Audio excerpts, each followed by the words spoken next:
Hey guys. So, for all of you that have seen my Rapture gathering dream of October 28th, 2020, in that dream, Yah had told me that I needed to get right with him now.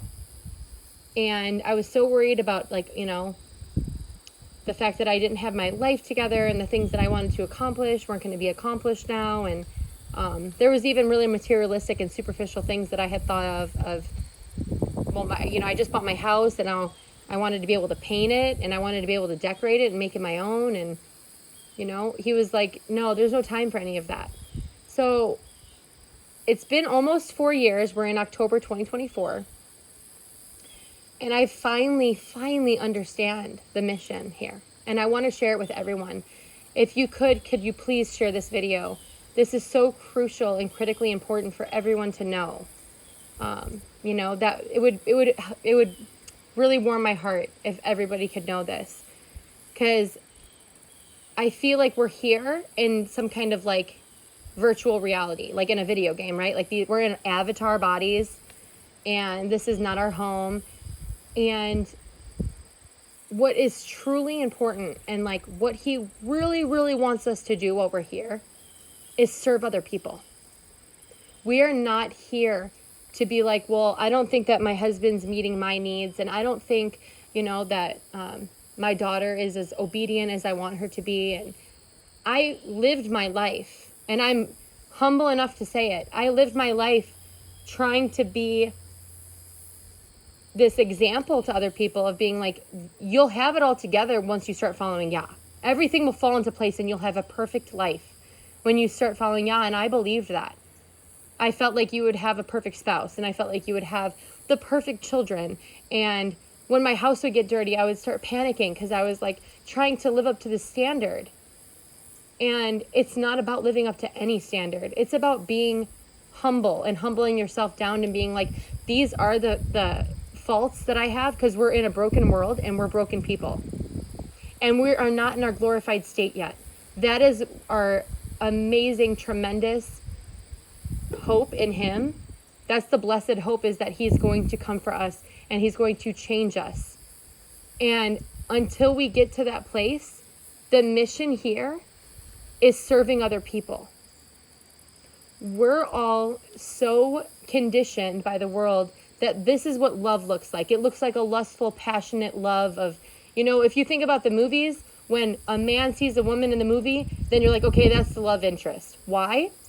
Was it because they had something in common? No, it's because she was attractive or he was attractive. It's all about this physical thing that's going to be dying. None of this stuff matters anymore. I mean, none of this stuff is permanent. It's all temporal. Your body that you're in is temporal. And so what I think is important is the beauty inside. And the beauty inside, I think, reflects how we're serving and loving other people around us. And so I'm no longer trying to have a perfect life. And there's people that are my friends that are like, Megan, I want to be perfect because you have a perfect life and you look like you have it together. But I don't have it together, and I'm never going to have it together because I'm trying to control those around me, not in a malicious way. I'm trying to make them the perfect spouse by doing these things. I'm like, if you just do these things, then you're going to be perfect and we will look perfect to other people. And this is how we're going to appear to people. And it's like, at the end of the day, I don't have it together. And I'm still praying and crying at times, in my struggles. The most important thing is that we're loving and serving other people. And everything that I had done in my life but previously was all self-serving. I was trying to self-serve myself by making myself appear to have it all together so people could ooh and ah at me, and I'm like, okay, I have their approval. They look at me and they want what I have. So I have what the world says that you need. But think of Mother Teresa. I know we're all against the whole Catholic thing, but she had the right idea. She was serving other people. And when I met Yeshua, because I did, and that's the whole reason I'm saved. I was going to abort my child, and I met Yeshua, and he told me not to abort the child. And then I finally was like, well, who are you? And then he revealed himself to me. So in my experience, when I met him, he said the currency here is love. He told me I was broke here because I didn't have that. I didn't have love for other people. And so me trying to, create this superficial high standard of what it looks like to be a family that follows the way, that is not helpful. It's actually harmful to other people. I don't want to have a relationship with people that are just trying to, acquire this unrealistic expectation. I do not have it together, guys. I don't. 100% I do not have it together. And I know you guys don't have it together either. No one will. I think the only way to complete this game of life that we're living in is to serve other people while we're here. Because what did Yeshua do while he was here? Was he moping and crying and going around complaining that no one loved him and that he had nowhere to stay and he didn't have a home he didn't even have there was somebody that tried following him and he's like, foxes have their dens, but the Son of Man has nowhere to lay his head. So it's like he didn't even have anywhere to sleep, right? And he's not complaining. He's still continuing to serve people. And he told me when I met him that he could be the spigot and I could be the hose.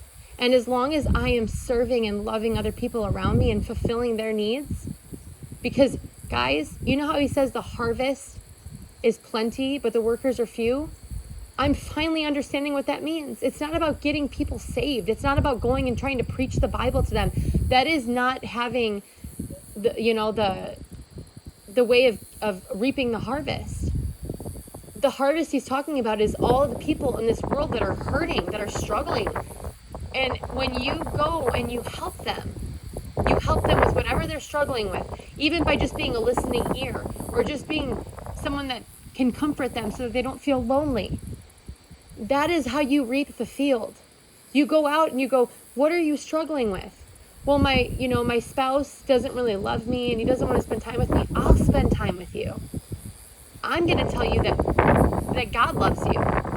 I will show you how much God loves you by how I treat you as a friend. And then he told me, he said, because I was going to the church every day. I thought that if I went and got communion, because I was Catholic, that every day I would have him with me. I would have his good fruits, and I would have that amazing feeling of the Holy Spirit. The only way to achieve that is by doing his will. So you don't have to worry about fulfilling your own needs. Like, I don't feel like people love me enough, and I don't feel like they like me enough. Go love people. Go like them. Go find out what is good about that person and water it. You can plant seeds of beauty in other people. Everyone here is a reflection and made in the image of God. There is beauty in every single person. So instead of focusing on what's lacking in them or why you don't want to be friends with that person, find out what's right about them, because there's beauty in everyone here. It's 1,000,000,000,000,000% the truth. Everybody has potential. When he found me, I was a broken alcoholic, smoking a pack a day almost, partying every day. I was drinking during the day, and then I got pregnant, right? And I was like immediately living in the world. Okay, this is the solution to this, quote unquote problem. I will go and get an abortion, and then I'm going to have the perfect life, the life of being able to do whatever I want and drinking. And, this is what the world says is fun at this age. So I'm going to do that. I'm going to fulfill my lustful desires, and I'm going to, drink and just be in the flesh. And I was in the flesh completely. And the flesh doesn't want you to serve other people. The flesh is always going to be telling you what it is that you need and how people aren't fulfilling your needs. But as I went to this service yesterday, a Shabbat service, I have discovered and realized that it's not about what happens in our life and having this perfect life, because everything is out of your control. Even if you're the perfect spouse, your spouse will still have issues within themselves that they can't see how perfect you are, because then it makes them feel inferior. There's always going to be some kind of thing happening here. The only thing we can do is serve other people. If you see somebody on the ground and they're trying to tie their shoes, get up and go and help them tie their shoes. I am going to, from now on until I get out of here, looking externally, no more internal stuff. I'm going to be looking around me, trying to fulfill the needs of others. Because there's people here that need lots of help. The harvest is plenty. There is so much work that needs to be done. And it's not about trying to shove down the gospel down people's throats right now. It's about being the light in a dark place. Wow, I was hurting, and the only person that came to help me was this person, and she follows Yah, and she's happy, and she has it together enough to come and serve me. We don't need to be focusing on getting served. We need to serve. If you guys, he told me himself, he will be the spigot. We need to be the hose. Okay?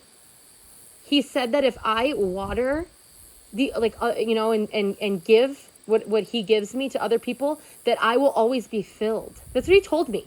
Those were his words. And I didn't even read the Bible. That's why I am such a firm believer, because I didn't even read the Bible, and this came from his own mouth. And then I ended up reading the word later, and I was like, oh my goodness, this describes to a T what he's saying here.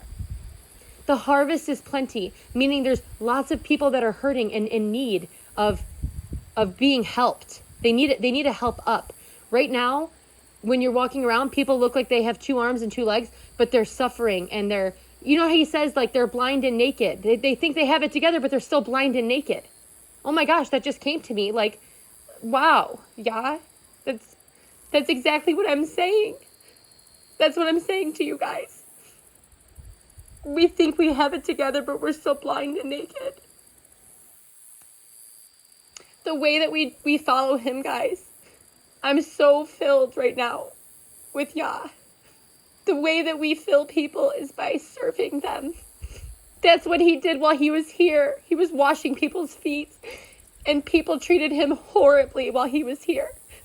And he just kept serving and kept loving on people. And if we all were to do that, which I think we are going to do that in the next kingdom, if we're all to just want to fulfill other people's needs, like if I have a hammer and I'm like, well, my life is awful because I have this stupid hammer, but I don't have any nails to hammer in. And my neighbor is sitting in her house crying and moping because she has nails but no hammer. Well, it's crappy I have these nails because I got no hammer to hammer them in with. If I go and give her my hammer so she can nail her nails into her house, she can come and give me her hammer, and I can nail my nails in. Or I already have the hammer. We can just use one another. And Yah is going to fill us and give us the ability to serve people. That is the mission. And I finally figured it out. I finally understand it. It's not about having it all together. It's not about having a perfect life. It's not about having a perfect spouse. It's not about having a perfect child.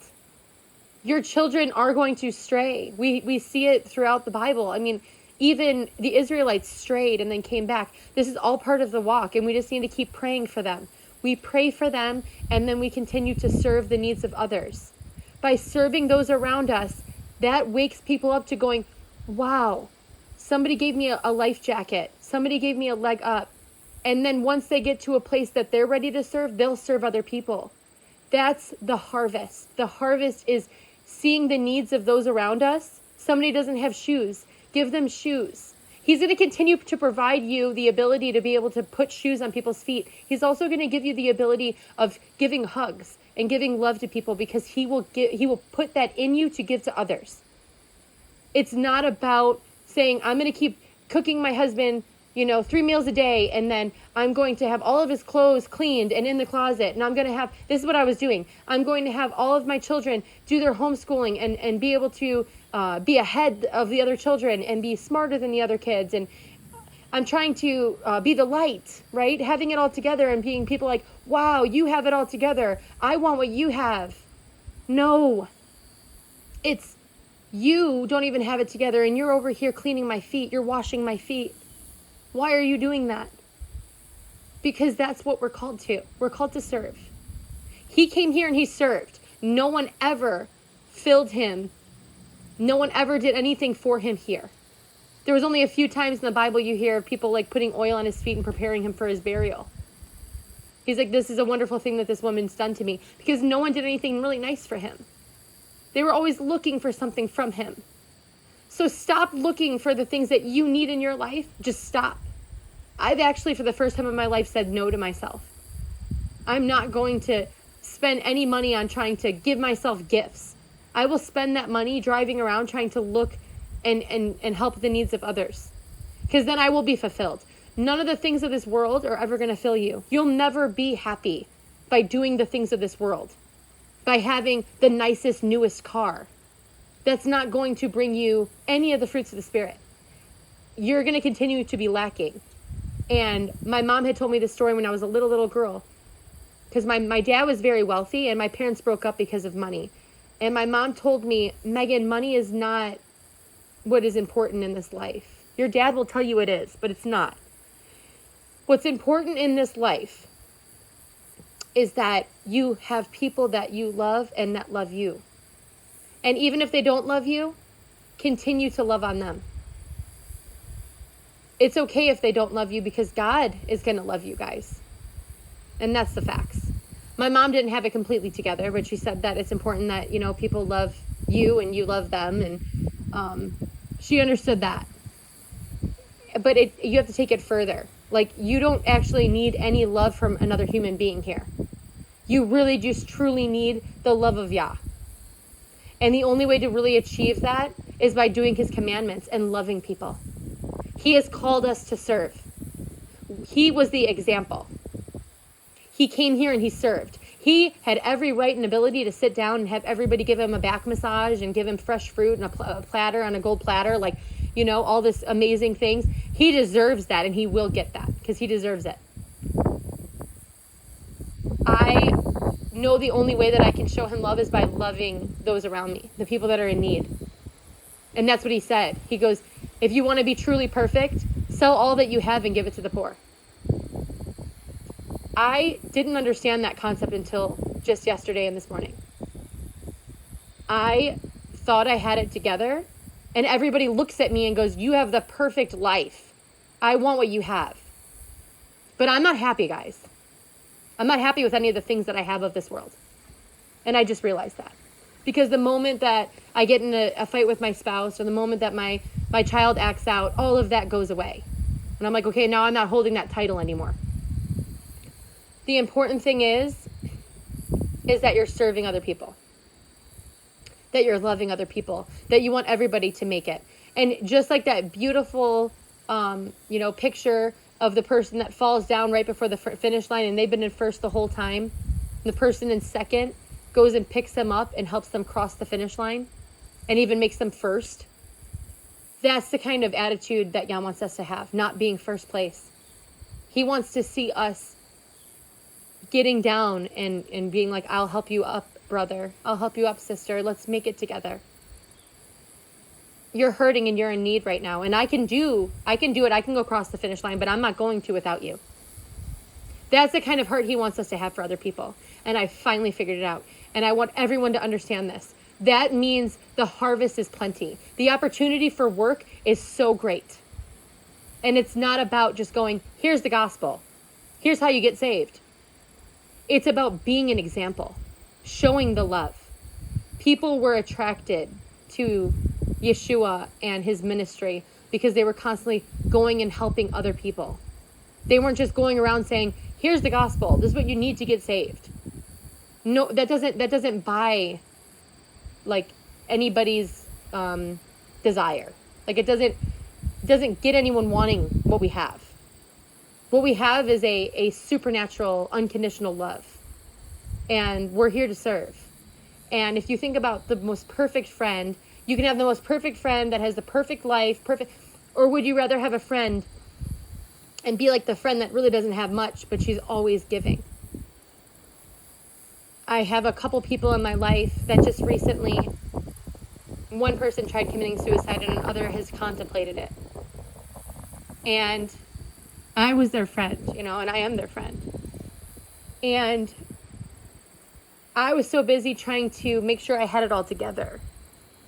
Instead of them being comfortable, I guess, enough even to tell me the issues that they were having because they were embarrassed or didn't feel like I could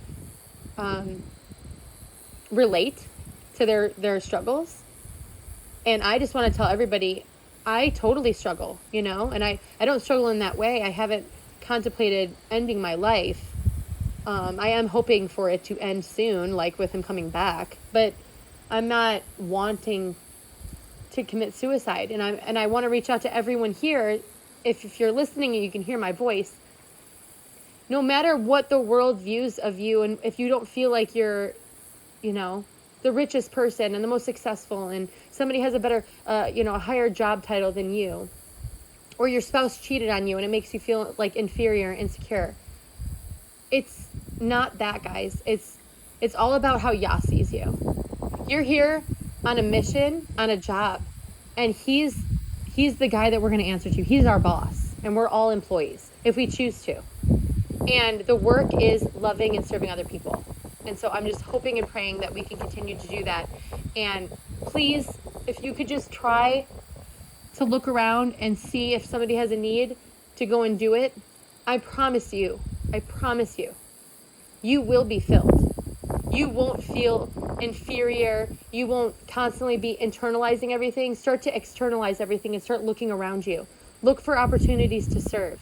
This is how we can be a light, and this is how we can actually bring in a harvest. Because the opportunity to help people here, because everyone's dealing with struggles, that's part of this life.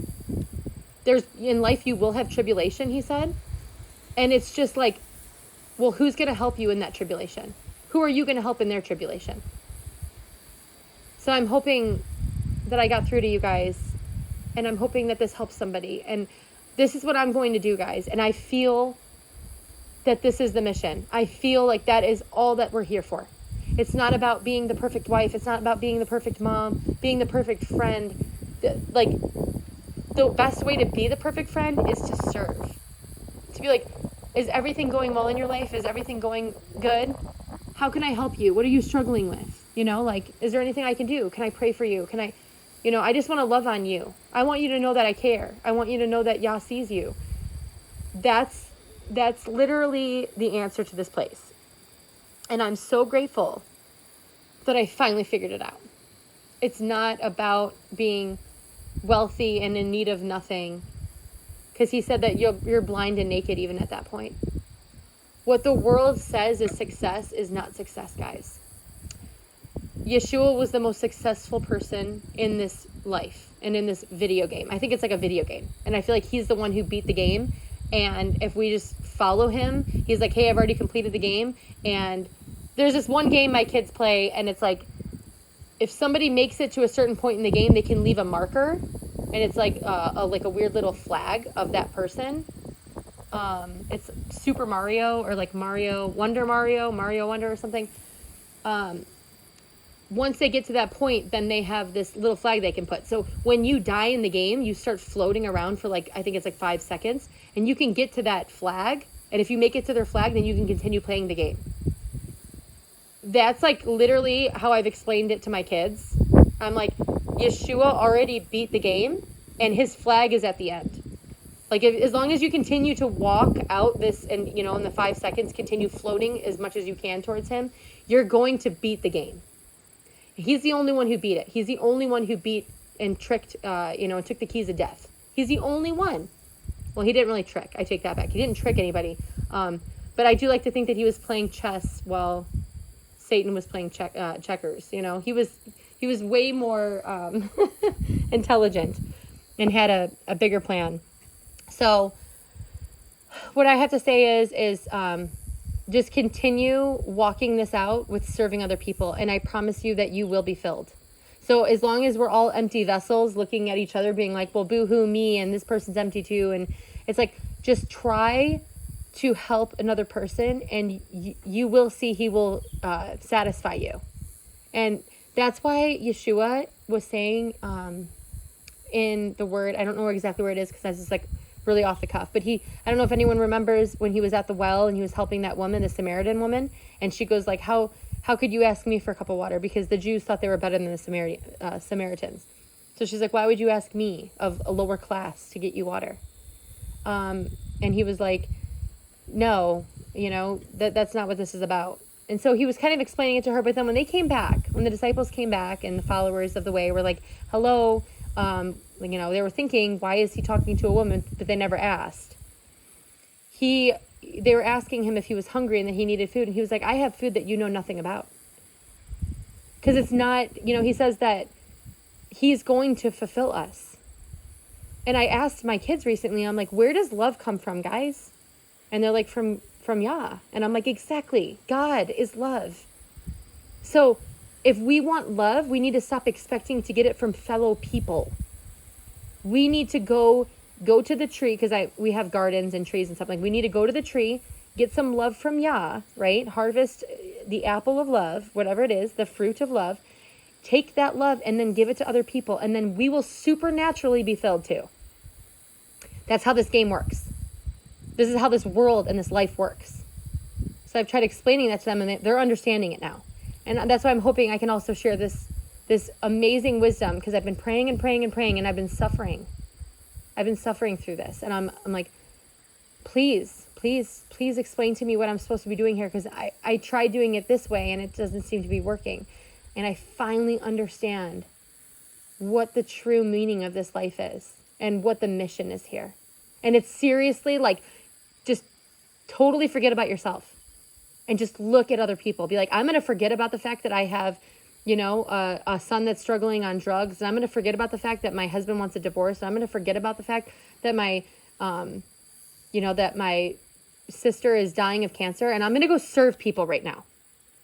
I'm going to go serve. And, serving your sister that's dying with cancer, that would be a wonderful thing. You could go serve her.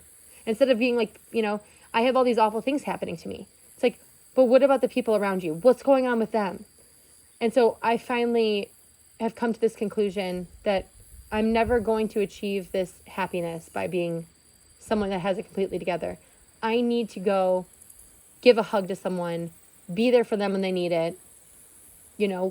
It said that if somebody asks you in the Bible, it says that if somebody asks you to carry their stuff for a mile, carry it too. And I saw that in The Chosen. The Chosen show actually showed them continuing to carry the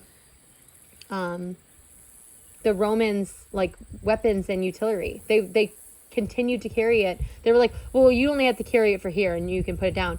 He was like, no, I'm going to continue carrying it.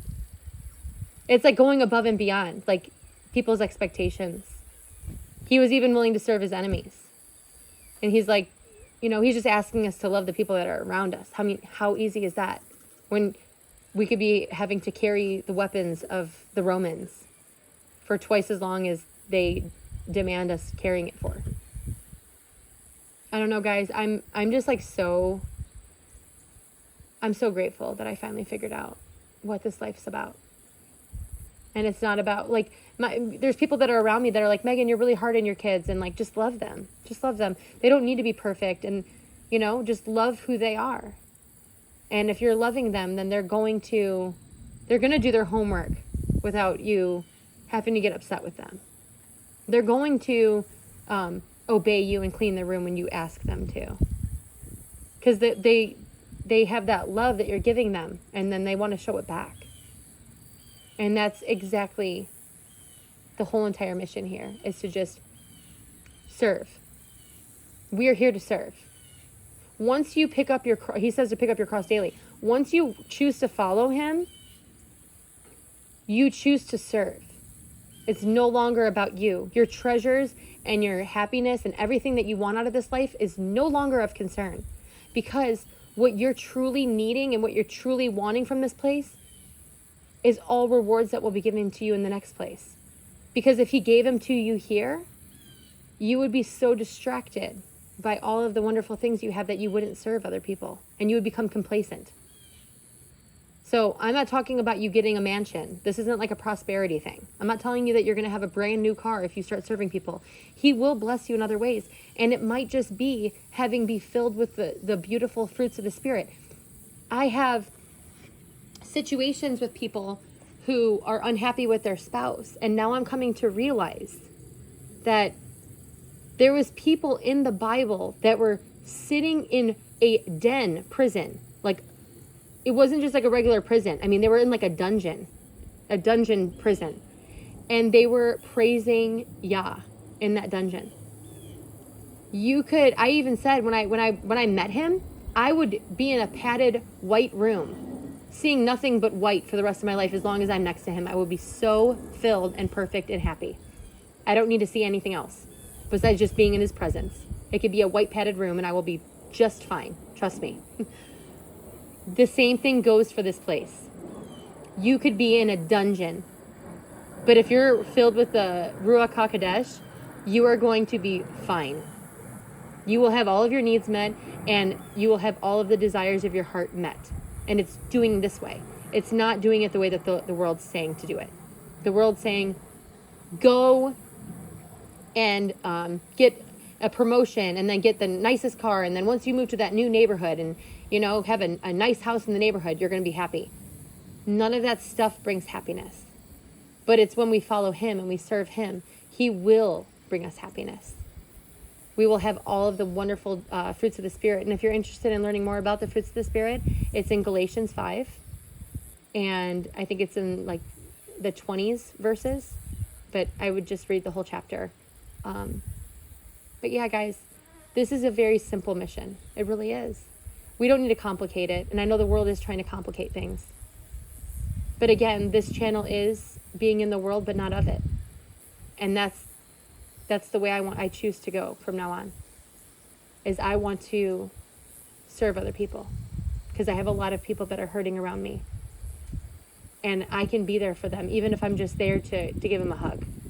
I'm choosing to do that, and I'm not going to focus on myself anymore. I'm going to focus on the needs of others, because I know Yah will fulfill the desires of my heart and get everything. He said, if you seek the kingdom first, everything else will fall into place. Seeking the kingdom is not what the church says, like reading your Bible every day. And, you know, if you read 2 chapters instead of 1, you're going to have all of your needs met because, you know, you were reading 1 before. No, the kingdom, seeking the kingdom, like all the parables that he has are all about serving other people, serving, and being there for people and showing love and kindness. That's serving, and that's seeking the kingdom. The kingdom is all about love. He told me that the currency in the next place, the money, the ways of exchange are going to be of love. So let's choose to stop trying to focus, because the world's telling us to focus on ourselves. YOLO, you know, meditation. Like once you get to a place where you're doing this new age stuff, you can be at peace. No, the fruits of the Spirit are given when you follow him. And by following him is by looking around you and helping those around you and fulfilling the needs of others. The harvest is plenty, guys. Let's go do it. Love you.